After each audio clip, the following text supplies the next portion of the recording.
स्वास्थ्य, रोजगार ये महत्वपूर्ण है, और स्वास्थ्य के साथ आपका हाउसिंग ये बहुत महत्वपूर्ण है। तो लोकल बॉडीज़ में अगर आप पार्टिसिपेट करते, लगभग 154 वार्ड्स यहाँ पर है, लेकिन 154 वार्ड्स में यदि आप मैं आपको बहुत छोटे स्केल पे बात करता हूँ, फिर बड़े स्केल पे बात करता हूँ। आप यदि 50 भी वार्ड को सीरियसली कॉन्टेस्ट कर लें, और अगर 5 भी अगर आप कारपोरेटर चुनकर आ सकते हैं, जो बहुत बड़ा टास्क नहीं है, तो नागपुर सिटी में आपका एक स्टेक आ जाएगा यहाँ के पॉलिसी बनाने में, यहाँ के डेवलपमेंट में। इस बात को ध्यान में रखिए, क्योंकि जब आप कारपोरेटर बनते हैं तो फिर वेरियस कमिटीज़ में भी आपको कंपलसरी जाना पड़ता है, जो वेरियस कमिटीज़ होती है कारपोरेशन की, उसमें प्लानिंग कमिटीज़ वगैरह भी होती है। तो आपको कहाँ जाने का मौका मिलेगा आज आप ये नहीं कह सकते, but if you get elected तो आपको इसमें से मिलता है, और इसलिए ये से जो मिलेगा आपको ये बहुत इंपॉर्टेंट होगा। और आपके माध्यम से नागपुर का ये जो एक बड़ा मेजर डेवलपमेंट हो रहा है, जो नागपुर एक बड़ा मेट्रो बनेगा, शायद 50 लाख तक के ये चले जाएगा 10-12 साल में।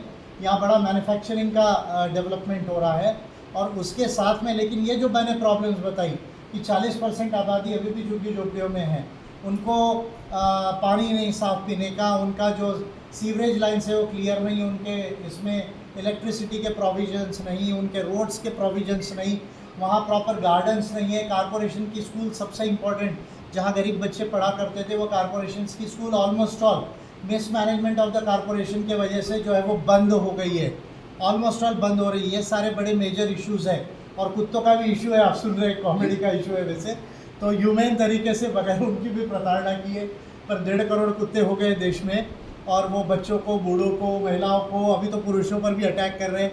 तो इनको भी एक कैसे साइंटिफिक तरीके से मैनेजमेंट किया जाए, ये भी एक इश्यूज़ रहेगा। प्लस जनरल साफ़ सफाई है, जनरल डेवलपमेंट है, ये तमाम चीज़ों के ऊपर जो है आपको काम करने का मौका मिलेगा। इन लोगों ने बताया कि कुछ पिटीशन से नागपुर में लगभग कारपोरेशन में 550 लोगों को एम्प्लॉयमेंट में एपीआई के लोगों ने लगवाया। कुछ नहीं, ऑलरेडी लॉ प्रिवेलिंग था, पर उस पर कोई काम करने वाला नहीं था। तो जो एवजदार होते हैं, पर्टिकुलरली जो क्लास 4 के जो एम्प्लॉयज़ होते हैं, लगभग 550 लोगों को एपीआई के पिटीशन की वजह से, because they took up that petition कि भाई ये लॉ है, हाई कोर्ट के ऑर्डर्स है, और आप क्यों उनको जो है वो रिक्रूटमेंट नहीं दे रहे हैं।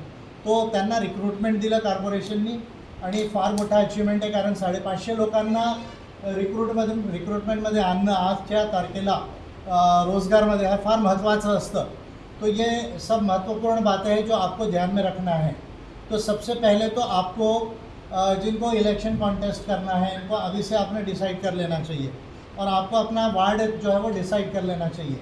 वार्ड में सिर्फ इतना फ़र्क आ सकता है, मेल फीमेल का फ़र्क आ सकता है। मान लीजिए आप पुरुष है, वो वार्ड महिला हो सकता है, अगर आप महिला है तो वार्ड पुरुष के लिए हो सकता है। तो ये एक सिर्फ दिक्कत आ सकती है, और रिजर्वेशन वाइज थोड़ा हो सकता है। अगर आप मान लीजिए शेड्यूल्ड कास्ट कम्युनिटी से है तो वो ओबीसी का हो जाए, अगर आप ओबीसी कम्युनिटी का है तो वो शेड्यूल्ड कास्ट कम्युनिटी का हो जाए। तो आप पड़ोस का वार्ड चॉइस कर लीजिए जो जनरल कॉन्स्टिट्यूएंसी है। लेकिन आपको, क्योंकि 4 लोगों को मिलकर चुनाव लड़ना है, प्रभाग पद्धति में 4 लोग हैं, तो 4 कैंडिडेट अगर मान लीजिए एपीआई के होते हैं तो एक बहुत बड़ा जो है आपको बेनिफिट होगा, ये मैं आपको कह रहा हूँ। और 5 सीटें आपको कॉन्टेस्ट करके यहाँ विन करना कोई बड़ी बात नहीं है। दूसरी बात है, मैंने इन लोगों से कहा है कि भाई कुछ अच्छी पार्टीज़ अगर वो अलायंस में इंटरेस्टेड हो तो we are also open for an alliance, और ये लोग उस तरह से बातचीत कर रहे पार्टियों से। तो अगर कोई अच्छी पार्टीज़ होगी, अगर वो अच्छा हमसे, अगर हमारी नीतियों से थोड़ा भी अगर एग्री करती होगी, और उनका बहुत ज़्यादा कॉन्ट्राडिक्टरी नीतियाँ नहीं है, तो हम ऐसे पार्टियों से भी अलायंस करेंगे।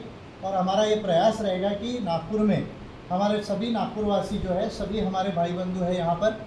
यहाँ ओबीसी की बहुत बड़ी आबादी है, सबसे ज़्यादा पॉपुलेशन अदर बैकवर्ड क्लासेस का है नागपुर सिटी में।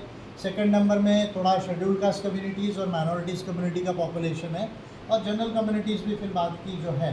तो हमको बगैर किसी के साथ भेदभाव किए, सबको पार्टिसिपेशन देते हुए नागपुर को हम एक वैज्ञानिक सिटी कैसे बना सके, इसको वैज्ञानिक और विकसित सिटी कैसे बना सके, ये हमारा लक्ष्य होना चाहिए, ताकि हम आने वाले 10-20 सालों में नागपुर को वर्ल्ड लेवल का जो है एक इंटरनेशनल सिटी बना सके। वो पॉसिबल नहीं होगा जब तक आप इसको साइंटिफिक और एक डेवलप्ड सिटी ना बनाएं। तो उसके लिए एक नए तरह की सोच की जो है वो ज़रूरत है। ये काम बीजेपी और कांग्रेस के बस का नहीं है।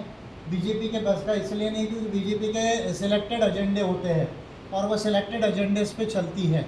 तो इसलिए बीजेपी कभी भी सब लोगों का विकास डेवलपमेंट एक साथ नहीं कर सकती। उनका विकास जो दिखाने का है, रोड है, बड़ी बिल्डिंगें हैं, बड़े प्रोजेक्ट्स हैं, पर वो प्रोजेक्ट्स, वो बिल्डिंग्स ठीक है, अच्छा है बनना, उसमें कोई बुरी बात नहीं है, लेकिन जब तक उसमें कॉमन मैन का पार्टिसिपेशन ना हो, कॉमन मैन